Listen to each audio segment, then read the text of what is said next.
Assalamu alaikum wa rahmatullahi wa barakatuh, mes chers frères et sœurs. La dernière fois, nous avions vu l'importance d'apprendre sa religion. Et il est important aussi de comprendre que la perfection de la religion ne peut pas être atteinte uniquement par la pratique des actes d'adoration. Il faut que les règles de la vie sociale enseignées par la religion soient appliquées dans la vie. C'est-à-dire qu'un musulman doit se conformer aux règles de l'islam dans chaque pas, respiration, pensée qui traverse son cerveau et chaque intention qui est dans son cœur. La plus importante chose à laquelle nous devons faire attention dans notre vie de servitude, des actes d'adoration jusqu'aux affaires mondaines, est d'avoir un bon cœur et d'être sincère. Si nous voulons que notre servitude soit acceptable aux yeux d'Allah Azza wa Jal, nous devons accomplir nos actions avec sincérité. Ce n'est qu'en étant empreints de sincérité que nos actes acquerront la qualité de salih et qu'ils deviendront donc de ce fait la source de notre bonheur dans le royaume éternel. Mes chers frères et sœurs en islam, le sujet d'aujourd'hui est l'amour d'Allah Azza wa Jal, car l'amour est l'une des plus puissantes tendances de la nature humaine. C'est pour cela que l'être humain aime absolument être une créature humaine. L'amour, tout comme une cascade en ébullition, trouve automatiquement un canal pour s'épancher et couler. Mais l'important ici est que l'amour se dirige vers le plus approprié et le plus bénéfique endroit. Lorsqu'il coule dans de mauvais endroits, il perd sa pureté et est souillé par des éléments impurs et cause de gros ennuis à son propriétaire. Par conséquent, le cœur humain ne peut atteindre la perfection dans l'amour que s'il dirige ce sentiment inné vers Allah Azza wa Jal. En effet, le seul digne du véritable amour est Allah Azza wa Jal, la source de toutes les sources d'amour. Car en effet, Allah subhanahu wa ta'ala est le créateur de toutes choses, celui qui accorde leur subsistance aux êtres vivants, les protège et veille sur eux. Allah Azza wa Jal aime beaucoup ses serviteurs. Il a créé de la plus belle forme et avec beaucoup de soin le père de l'humanité, Adam alayhi salam. Allah Azza wa Jal souhaite que ses serviteurs entrent au paradis. La seule contrepartie pour l'amour est certes l'amour. Allah Azza wa Jal est le seul maître de l'univers et de l'au-delà. Allah Azza wa Jal sera le seul et unique abri et aide lorsque l'homme finira par comparaître face à lui. Quel excellent maître et parfait secoureur est Allah, le Seigneur des mondes. Il nous a créés en tant qu'êtres humains parmi tant de créatures. Il a fait de nous les adeptes de la communauté de son bien-aimé prophète sallallahu alayhi wa sallam et nous a accordé le plus parfait livre, le Coran. Quand nous pensons à ces incommensurables bénédictions, nous réalisons que nous sommes redevables d'une dette de gratitude éternelle envers Allah Azza wa Jal. C'est pour cela qu'il faut se tourner vers Allah Azza wa Jal avec un profond amour afin de gagner le bonheur ici-bas et dans l'au-delà. Le messager d'Allah, sallallahu alayhi wa sallam, ne manquait pas de réciter cette invocation du prophète Daoud alayhi salam. Seigneur, je te demande ton amour, l'amour de ceux qui t'aiment et l'œuvre qui me fait mériter ton amour. Seigneur, fais que ton amour me soit plus cher que ma propre personne, que ma famille et que l'eau fraîche. Et ce hadith a été rapporté par Tirmidhi. Le message et l'invitation de notre prophète sallallahu alayhi wa sallam consistait à appeler les gens à aimer Allah Azza wa Jal au préalable. Car pour que la foi soit vécue dans la plénitude de son sens, l'amour est nécessaire. Et en effet, Allah Azza wa Jal dit dans le Coran, dit « Je ne vous en demande aucun salaire si ce n'est l'affection eu égard à nos liens de parenté. » Surat Ash-Shura, verset 23. Al-Hassan al-Basri et Abu Qatada commentèrent ce verset en disant « Dit « Je ne vous demande aucun salaire, je vous demande seulement d'aimer Allah et de vous rapprocher de lui en obéissant à ses commandements. » Et ceci a été rapporté par Al-Qurtubi.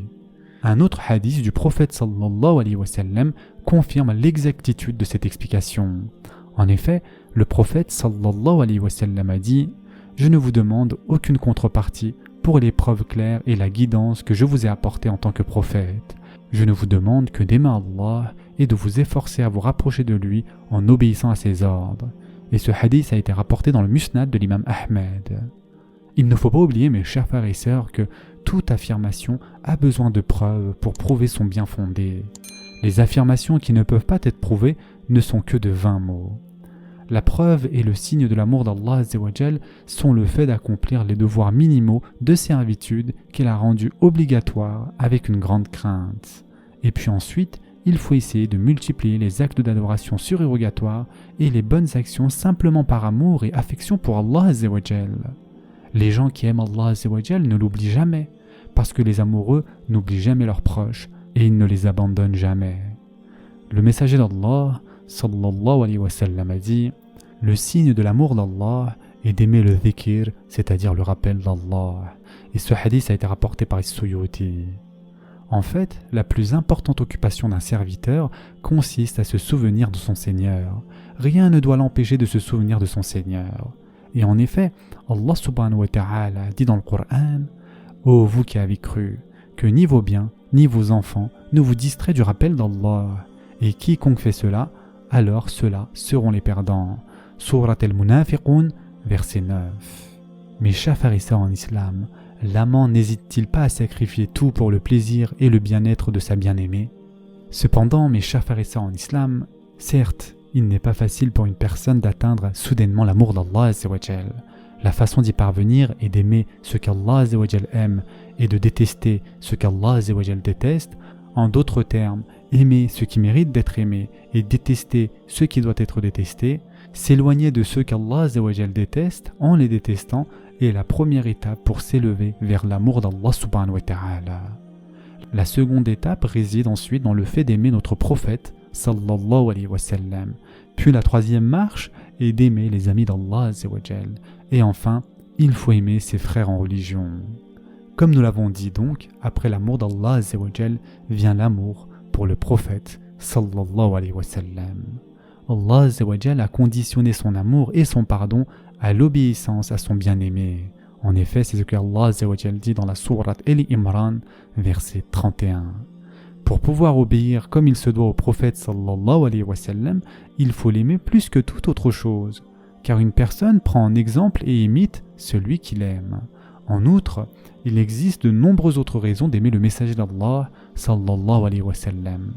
Tout d'abord, le messager d'Allah sallallahu alayhi wa sallam, en enseignant aux humains et aux djinns la foi et l'islam, les a sauvés des tourments éternels de l'au-delà.